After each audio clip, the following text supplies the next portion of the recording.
In our fourth lecture, named The Timelessness and the Primitive Connection, we are going to uncover a very interesting aspect of folk art, where sometimes we feel that folk art should be timeless in its characteristic. By the term timeless or ageless, what we basically mean is that it should not be confined to a particular time. So when we look at the examples of folk and minor art, it should not show a contemporarized aesthetics. So if it's traditionally made in a particular way, it should have the same aesthetic quality throughout. But when we look at folk art and we say that they are made by people and they're for the people are also changing, and the entire civilization, the living, the habitual livelihood, they're also undergoing a lot of change. So it then remains a question that when can we really expect folk art to remain unchanged? We cannot. But then in some instances we see that there are certain artworks which are undergoing a common worldview and that has some common connection that is global, and that is just a condition where we see that it can be recognized from any perspective, and we do not really need any thematic or iconic connection to recognize them. And let's discuss the timelessness aspect of folk and minor art, and also try to understand why the tribal arts which are practiced by the tribal communities often have this characteristic, which is not undergoing any change and it's developing style wise, but there are also elements which are getting added which are much more contemporarized. So try to assess the factor called timelessness in the context of folk and minor art in this lecture. Timelessness and primitive connection, that is the topic that we are going to discuss here. New Delhi based art historian and curator Yashodhara Dalmia found link between the prehistoric cave paintings of Bhimbetka, Madhya Pradesh, and tribal Varli painting of Maharashtra. In her book The Painted World of the Varlis, she claimed that the Varlis carry on a tradition which dates back to 2500 or 3000 BCE. The mural paintings of Varlis are similar to those cave paintings of Bhimbetka in Madhya Pradesh. Mainstream art are generally meant to fulfill aesthetical aspects, not made for any utilitarian purpose. Unlike such mainstream art, folk art has ritualistic purpose besides aesthetics. Ancient art was also made for any functional purpose, not only for the sake of art. In this respect, there are similarities between primitive and folk art. A completely aesthetical purpose of art is, as we know, a rather recent concept. A contemporary aesthetical purpose for art is, as we know, a rather recent concept. It is only in the last few centuries that the aesthetics and functional have been condemned to isolated polarities, needing special effort as reconciliation. This is a quote by K.G. Subramanian. So, in the beginning of civilization, what we see that there had been nothing called utility and aesthetics. They were together and connected. It's only very recently that we see that we have separated aesthetics from the utilitarian objects in the age of mass production. So, in a way, when the primitive communities made a vase, for example, it's a pail to carry water. They also decorated that particular vessel. Now, we may always ask this question, that what is the utility of this paintings, the decoration that is made on the surface of it?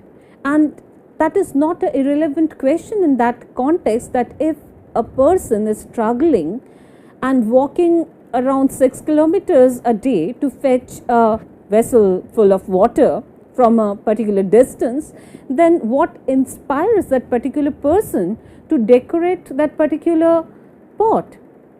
There must be some reason. Now, what is the inspiration of this creative activity? It can be something which is connected to a deep superstitious belief. It can be a ritualistic, pure ritualistic thing to make certain thing more auspicious. It can be something that changing the context, using the same object and giving it a different significance by decorating it. Whatever the purpose of art, it was something that was a practice, and it still continues in different communities. We still feel like doing a whole lot of things that can be called as art, devoid of any utility or any particular reason for it, and we still practice that for no reason. And with that, we express ourselves, we feel good about it, and the reasons are very difficult to find out, and the psychology, the inspirations behind it is also equally difficult to decipher. So it is assumed that folk artists are continuing the primitive traditions in their works. Even the modernist mainstream artists of the West are interested in primitive art. Henry Moore, a modern Western sculptor, said, "All art has its roots in the primitive." We should also get back and see how Picasso, having been trained in a particular Renaissance aesthetics, that was something that he did in a very young age, trained by his father. He tried to find out a new definition of aesthetics that led him to drop into a exhibition space where the Negro native artworks and the masks and other artifacts and arts were displayed. And through that exhibition, by experiencing the display, Picasso also realized that primitive aesthetics has a different definition of beauty. So beauty doesn't really mean that all beauties are connected to the standard of Renaissance of late 15th and 16th century. And it is a realization that made the primitive art more significant in the modernist context. And as we see, the first Cubist painting by Picasso, which was an abstract or semi-abstract painting, which is known to be the first attempt to an abstract painting, what he created, that is the Demoiselle d'Avignon, what we see there is he created a face there with a sculptural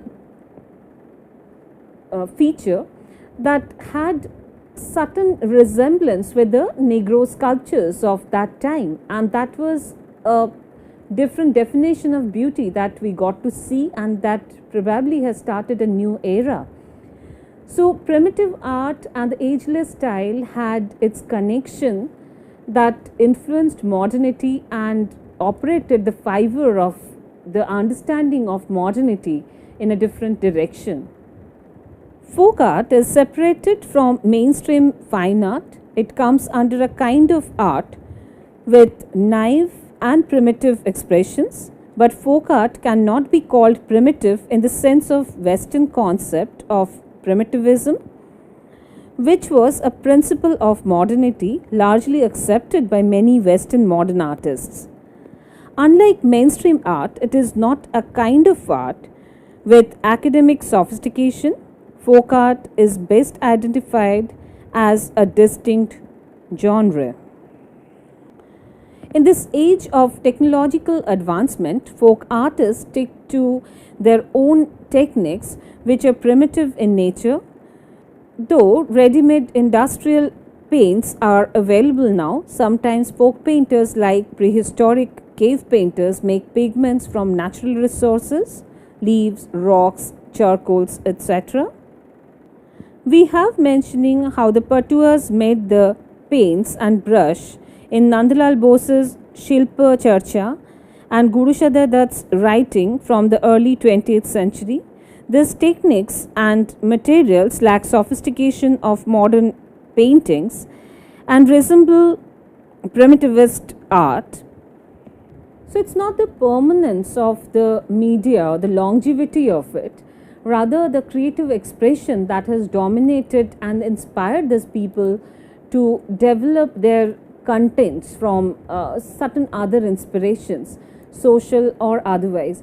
So whatever the reason is, what we see here is folk art and minor art is actually undergoing a lot of change, which is inevitable, and we must accept those changes when it's taking place. So primitivity is a quality, or the agelessness is a quality that is highly admired. At the same time, that should not be fixed as a criteria, and we must develop that kind of a tolerance towards the new subject matters being identified, as long as the aesthetic qualities are maintained throughout.